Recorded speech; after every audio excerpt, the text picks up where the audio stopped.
Hello everyone. Human anatomy part 1। Body, जो हमारी body के ऑर्गन्स हैं, उनका जब हम स्ट्रक्चर पढ़ते हैं तो उसको बोला जाता है, मतलब इंटरनल स्ट्रक्चर की स्टडी करते हैं तब ह्यूमन एनाटॉमी। तो बॉडी ऑर्गन्स के लिए डॉक्टर्स की टर्मिनोलॉजी क्या है, किस नेम से वो उनको बोलते हैं, तो ये मैंने कुछ पार्ट्स बॉडी ऑर्गन्स के डाले हैं, मतलब कुछ बॉडी ऑर्गन्स डाले हैं।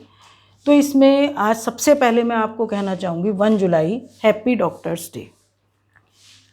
अब जो पार्ट हैं बॉडी के, pre oral cavity. Pre oral cavity क्या है? देखो, अगर हम बिल्कुल अपने माउथ को ऐसे बंद कर लें तो बंद करने पर space between lips and teeth, क्या कहोगे? Space between lips and teeth, उनका जो स्पेस होगा वो pre oral cavity. Oral cavity का मतलब इनसाइड माउथ। बक्कल कैविटी, जो हमारी बक्कल कैविटी होती है उसको ओरल कैविटी, बक्कल कैविटी, ठीक है। बक्कल कैविटी के अंदर कौन कौन से पार्ट होते हैं? टंग, सलाइवरी ग्लैंड, जिसको लार ग्रंथि भी बोलते हैं, salivary gland, and teeth. Food pipe, food pipe जिसको खाने की नली भी बोलते हैं, और बायो में इसका नेम है इसोफेगस, इसोफेगस। विंड पाइप, जिसको सांस की नली बोला जाता है, इसका नाम है ट्रैकिया। ये दोनों जो wind pipe and food pipe, अगर हम डायग्राम के थ्रू इसको दिखाएं तो दोनों बिल्कुल पास पास होती हैं। ये इसोफेगस है, फूड पाइप, ये विंड पाइप है, ये विंड पाइप। इन दोनों की ओपनिंग है, मतलब ये माउथ से ओपनिंग आ रही है इस तरीके से, तो ये इसकी ओपनिंग को बोलते हैं गलेट, और इसकी ओपनिंग को बोलते हैं, जो हमारी सांस की नली है, वो ग्लॉटिस। ग्लॉटिस के ऊपर एक कवर होता है कार्टिलेज का बना हुआ, इसको बोला जाता है एपीग्लॉटिस। ये है एपीग्लॉटिस। तो आप यहाँ पर ये कहेंगे कि एपीग्लॉटिस का क्या फंक्शन है? जिस समय हम फूड को निगल रहे हैं, क्योंकि दोनों ओपनिंग पास पास है, सबसे पहले तो ये होता है कि दोनों ओपनिंग यहाँ पर जो होती हैं बिल्कुल हमारा, मतलब जो बक्कल कैविटी बिल्कुल सीध में नहीं होता। ये नहीं है कि हमने फूड माउथ में डाला और अपने आप अंदर चला गया, नो, हमें इस तरीके से ऐसे करना पड़ता है। क्यों करना पड़ता है? क्योंकि सीध में है ही नहीं, तो ये मसल्स की वजह से सीध में आ जाएगा और फूड पाइप में चला जाता है। दूसरी चीज़, जिस समय हमने निगला, 1 सेकंड के लिए ब्रीथ नहीं आती। क्यों ब्रीथ नहीं आती? क्योंकि एपीग्लॉटिस ग्लॉटिस को बंद कर देता है। कई बार ऐसा होता है, बहुत जल्दी में हैं, हम काम भी कर रहे हैं, बात भी कर रहे हैं, खाना भी खा रहे हैं, कुछ भी खा रहे हैं, बोल भी रहे हैं, तो उस केस में, क्योंकि आवाज़ भी इसी नली से आती है, तो उस केस में क्या होगा, कुछ फूड के कुछ पार्टिकल्स विंड पाइप की ओपनिंग में चले जाते हैं, जिससे धक्का भी लग सकता है, और लग भी जाता है कई बार। गैस्ट्रिक प्रॉब्लम, गैस्ट्रिक प्रॉब्लम किसके लिए प्रॉब्लम होती है? किस बॉडी ऑर्गन के लिए है? स्टमक के लिए। स्टमक की जो प्रॉब्लम होती हैं, गैस्ट्रिक पेन कह दो, गैस्ट्रिक अल्सर कह देते हैं, कुछ भी हो सकते हैं। किसी भी पार्ट में, स्टमक के जो हमारे पार्ट होते हैं, किसी भी पार्ट में प्रॉब्लम हो सकती है, तो इसको बोला जाता है gastric problem. Hepatic problem, hepatic word किसके लिए यूज़ करते हैं हम? लिवर के लिए, मतलब डॉक्टर्स नॉर्मल बायो में लिवर बोलते हैं, डॉक्टर्स जो वर्ड यूज़ करते हैं वो हिपैटिक। हिंदी में इसको बोलते हैं जिगर। जिगर सुना भी होगा, कॉमन बोला जाता है कई बार घरों में, मेरे जिगर का टुकड़ा। तो जिगर का मतलब जिगर का ही टुकड़ा क्यों बोला? किसी बॉडी ऑर्गन का और टुकड़ा क्यों नहीं बोला? क्योंकि लिवर एक ऐसा पार्ट है जिसमें थोड़ा सा रीजनरेशन हो जाता है। टंग है हमारी, रीजनरेशन का मतलब कि टंग पर अगर थोड़े छोटे मोटे छाले वगैरह पड़ जाते हैं, प्रॉब्लमेटिक तो है ही, पर वो फिर भी अपने आप धीरे धीरे खुद सही हो जाते हैं, क्योंकि टंग पे रीजनरेशन है। ये नहीं है कि टंग काट के फेंक दी नई टंग आ जाएगी, वैसा रीजनरेशन लोअर एनिमल्स में होता है। लिजर्ड की टेल कट गई है, नई टेल आ जाती है, पर ह्यूमन में इतना नहीं होता। अगर होता तो फिर डॉक्टर्स की ज़रूरत ही नहीं होती, अपने आप बॉडी ऑर्गन आ जाते।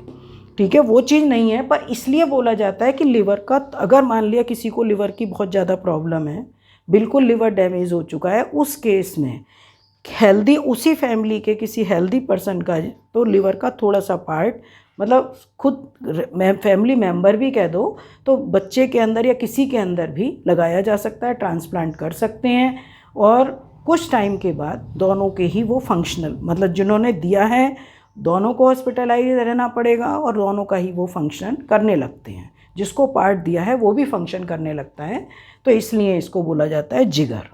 कार्डियक, हार्ट की प्रॉब्लम, मतलब हार्ट के लिए वर्ड जो यूज़ करते हैं वो करते हैं कार्डियक। पल्मोनरी, लंग्स, मतलब लंग्स के अंदर कोई भी प्रॉब्लम हो, निमोनिया है कि निमोनिया हो गया, लंग्स की प्रॉब्लम, या हम टीबी है, लंग्स की टीबी हो जाती है, ऑक्सीजन वगैरह का प्रॉब्लम चल रही है, तो वो जो मतलब ऑक्सीजन को इनहेल नहीं कर पाते। अब देखो ऑक्सीजन की प्रॉब्लम के लिए दो कंडीशन है, या तो इस एटमॉस्फेयर में ऑक्सीजन ही नहीं है, जैसे कोविड के समय हुआ था कि ऑक्सीजन की कमी हो रही थी, ऑक्सीजन नहीं मिली थी, तो जिस वजह से डेथ हुई थी। एक कंडीशन ऐसी होती है कि एटमॉस्फेयर में प्रॉपर ऑक्सीजन है, फिर भी पेशेंट ऑक्सीजन नहीं ले पाता, तो वो केस कौन सा होता है? अस्थमा। अस्थमा में एटमॉस्फेयर में पूरी ऑक्सीजन, पर उनका जो ट्रैकिया है वो कॉन्स्ट्रिक्ट हो गया है किसी भी तरीके से, तो अस्थमा के पेशेंट को ऑक्सीजन होते हुए भी वो ऑक्सीजन को इनहेल नहीं कर पाता। तो ये सारी प्रॉब्लम पल्मोनरी। रीनल प्रॉब्लम किसके लिए वो होती है? किडनी के लिए। मतलब कार्डियक ये हार्ट के लिए हैं, पल्मोनरी लंग्स के लिए हैं, और रीनल प्रॉब्लम जो है किडनी के लिए है। किडनी को कॉमन में क्या बोलते हैं? गुर्दे, इनको बोला जाता है गुर्दे। डर्मल प्रॉब्लम, डर्मल किसके लिए वर्ड यूज़ होता है? स्किन के लिए।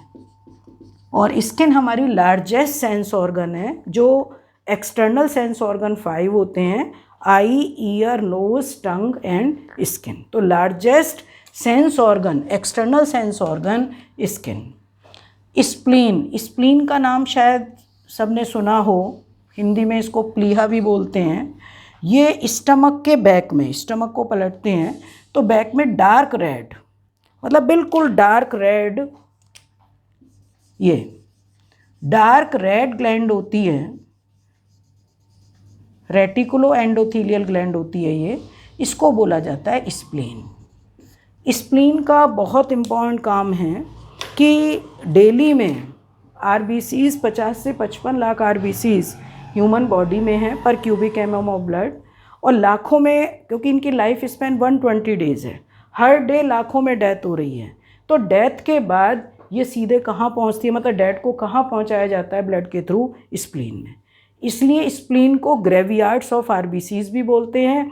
इसका काम ये नहीं है कि उसको लिए कूड़े कचरे की तरह फेंक दिया, नो, उसकी मेम्ब्रेन को डिसइंटीग्रेट करेगा। उसके अंदर होता है हीमोग्लोबिन, हीमोग्लोबिन डिवाइड होता है हीम प्लस ग्लोबिन, ग्लोबिन को फिर से काम, ग्लोबिन प्रोटीन है, फिर से काम होने के लिए लिवर में भेजेगा, और जो हीम है वो बोन मैरो में, लॉन्ग बोन्स में भेजेगा, या हमारे वर्टिब्रल कॉलम में भेजेगा, जिससे वहाँ पर नई आरबीसीज का फॉर्मेशन होगा। तो मतलब हमारे बॉडी के ऑर्गन्स अगर हेल्दी ऑर्गन्स हैं तो कोई भी ऑर्गन ऐसा नहीं है कि वो किसी भी चीज़ को वेस्ट नहीं करता, और सभी ऑर्गन के अंदर फैगोसिटिक सेल्स हर एक ऑर्गन की अपनी होती हैं कि जो भी हार्मफुल वेस्ट होते हैं उनको वो सीधे डायरेक्ट डेली की डेली, मतलब हर समय वो एनगल्फ करती रहती हैं। तो इसलिए बॉडी ऑर्गन्स अगर हमारे हेल्दी हैं तो ये प्रॉपर वर्क करते हैं।